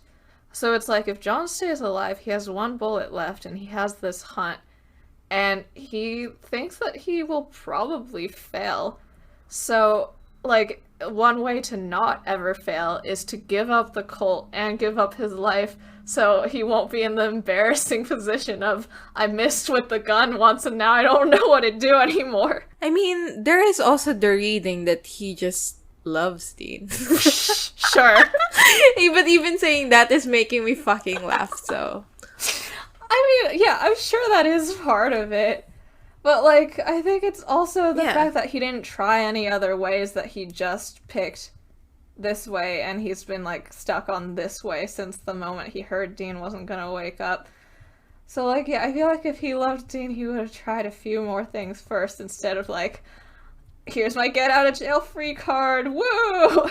But, like, at first, his deal was to just give the gun, That's right? true. So, a part of me was like, if he just gives the gun, then it would just be them, like, getting out of the life, basically. Right. But because his death was added to the pot, first of all, if he said no about the death, he was just gonna die anyway. Yeah. Because there's, like, 2 demons around, and he got 1 bullet. A part of me is, like, beginning to think that maybe it wasn't like I wanted to sacrifice my life for Dean. It was I wanted to end this chase. Right. Like, I want to end this revenge quest. And I, like, maybe he was, like, shocked awake by the fact that Dean is actually dying because of this revenge plot. Then he was like, okay, let's just pivot back a little. And maybe we don't need to do this anymore. But then when he got there and he arranged the deal, he got cornered, basically. Yeah. Again, that's like a very charitable way to read it. Yeah, but it's, like, nice. Like, I like it. Yeah, it's nice. Yeah. Sam comes back into the room holding the coffee, and he sees John dead on the floor. And he yells, "Dad," and then it's, like, silent and slow-mo as he drops the cup, and it splashes all over the ground. Oh, he runs over to John and is, like, yelling for help over him. This scene has given us everything. Slow-mo, music, Sam shouting, but it's muted. Like, John literally dead on the floor. Like, it's actually very, very, like, the shot itself of, like, Sam shouting and the coffee on the side is actually pretty chill. Like, it's a good visual. It's good. I've used it in an AMV. Right, so now the doctors are trying to put their defibrillators on John. I didn't notice if he was shirtless or not. Is this fan service? I, like, didn't, like, check. I actually don't remember. Was he shirtless? I don't know. It didn't matter to me, so I didn't notice. Yeah, Dean and Sam are in the doorway, and they're, like, being pushed out by nurses, but Dean's yelling, "No, it's our dad! It's our dad!" Oh, babe. And the doctor checks again, and there's no pulse, and John's, like, super for real dead, And the screen blacks out, and you hear the doctor's voice say, "I'll call it. Time of death, 10:41 a.m. End of episode." So, what did you think about this one? What an episode. For me, like, I remember I was like lamenting about how this is gonna be a Dean-centric episode. I'm surprised that this episode is more balanced than I thought. Yeah. Like we get John, we get Sam, we get Dean. The fallout of this episode is something that I am looking forward to. Agreed. Like, overall, it was quite good. I thought it was very sexy that we don't hear what John said to Dean until, like, way later. Yeah, I think it's a good setup for the psychic plotline. Also, this episode is an exercise of how much can you fit in one episode. There is so much going on. So many things fucking happened in this one. Okay, so best line, worst line. Fuck. I didn't know think that. about what my best line, worst line is. I would say my worst line is the 72 version. "But you're a pretty girl." Yeah. I feel like that entire conversation, including the 72 virgins part, like it cascades from that part. It cascades from the like "you're a pretty girl" remark. I guess I was probably gonna go with 72 virgins, 'cause ew. My best line is probably when John said, like, "I want to stop fighting. Can we just not fight?" I guess for me, since you took a line from the Sam speech for the sake of equality, I'll take a line from the Dean speech. I think when he says, like after I got home from a hunt, you'd come up to me and you'd put your hand on my shoulder and you'd look me in the eye and you'd say, "It's okay, Dad." And then when he says, "You shouldn't have had to say that to me, I should have been saying that to you."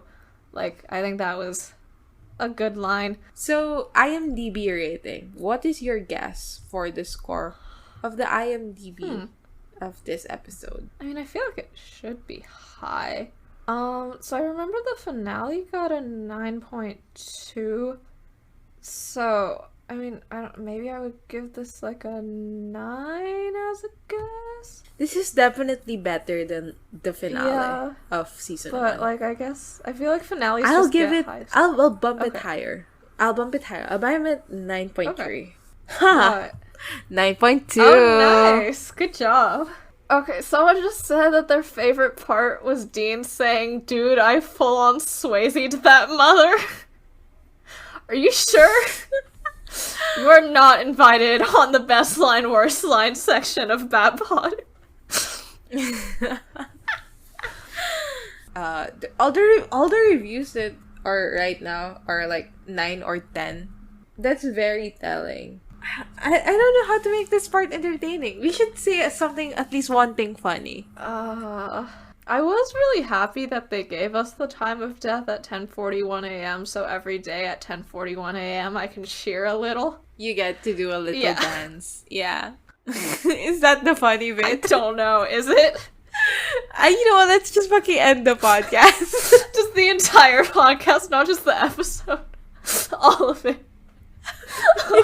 Okay, that's it for this episode of Busty Asian Beauties. Next time we'll be talking about Season 2, Episode 2, Everybody Loves a Clown. Leave us a rating or a review wherever you get your podcasts. Follow us on social media. We are on Twitter at twitter.com/beautiespodcast and on Tumblr at bustyasianbeautiespod.tumblr.com.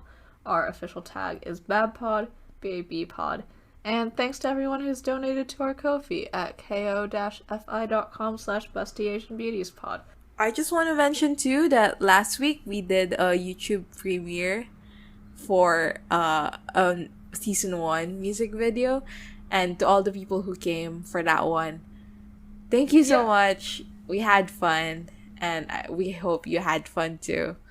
Anyway, you can email us any feedback, comments, or inquiries at bustyasianbeautiespod@gmail.com. See you guys next time. Bye.